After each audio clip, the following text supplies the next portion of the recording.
Yep. Hello, it's Mama Mo with Lolo Nibela.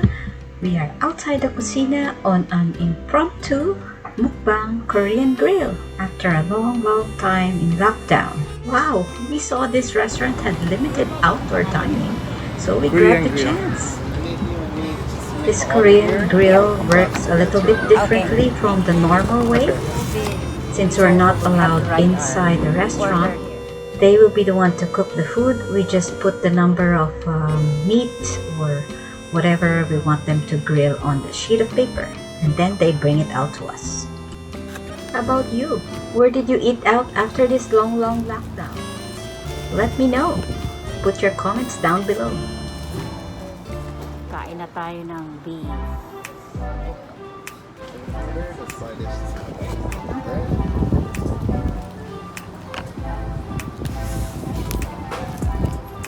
Dumating ito.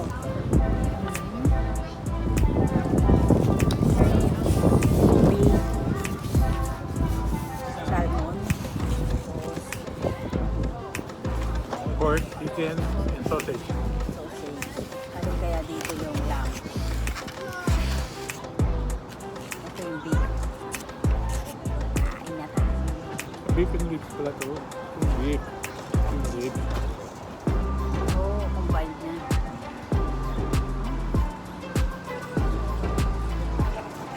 Ano, yung sausawan na yung part dito. Toyo and nachos. We were just happy to be able to dine out again. Ayan. Chicken. Chicken, pork, siguro and lamb. Ito, chicken.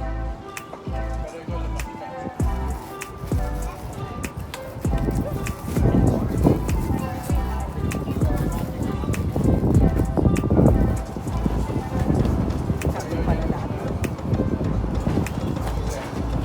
More than you know. Ano na yan? Nalalagyan ng pagkain. Okay.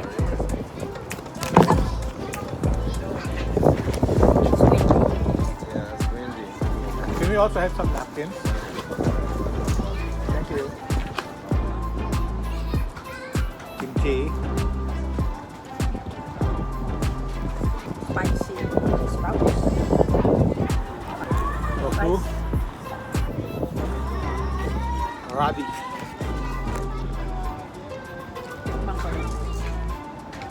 Ito malamig na, so creamy na yan. Ito yung spicy. Tapos malalaki yung sprout.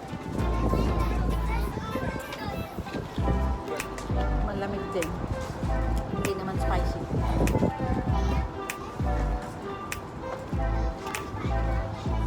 Are you able to use chopsticks when eating Asian food? Ito yung chicken natin.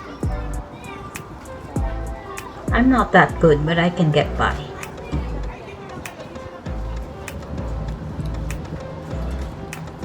Hindi spicy. Tikman. Papasa-basa yan. Wala sabaw. Ito ko ribs.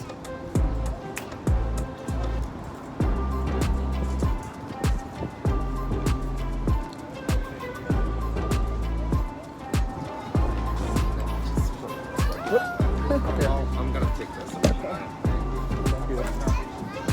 Muntik na pa rin yung mga napkin, tissue. Mahangin kasi dito sa labas kaya hindi na kami nagplato. Nililipad yung mga plato. Hindi daw maanghang yung kimchi. Hindi na kasi nakain. Sal. Oops.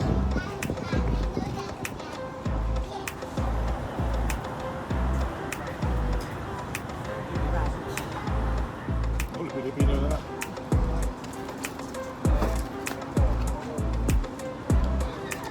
Puro Pinoy ang kumakain dito. Apat na table kami. Ang pinakalasang Korean yung beef. Gutom kami kasi nag-strawberry picking kami. Tapos naglakad pa kami sa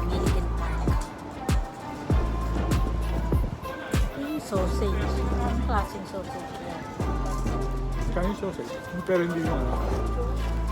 Maliit lang kakain. Tikman. Hindi kasama yung mga bata kasi hindi naman planado doon.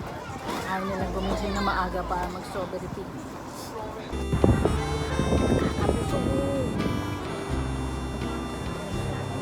At sisebo na yung mga beef, so yun yung disadvantage ng Korean grill. Pero hindi mo naman, hindi ikaw yung nagluluto kasi magsisebo siya. Tsaka yung portions hindi mo makontrol kasi sila nagbalot. Ganito ang the kids. Pero okay lang. Pag-date kami. Thanks for watching!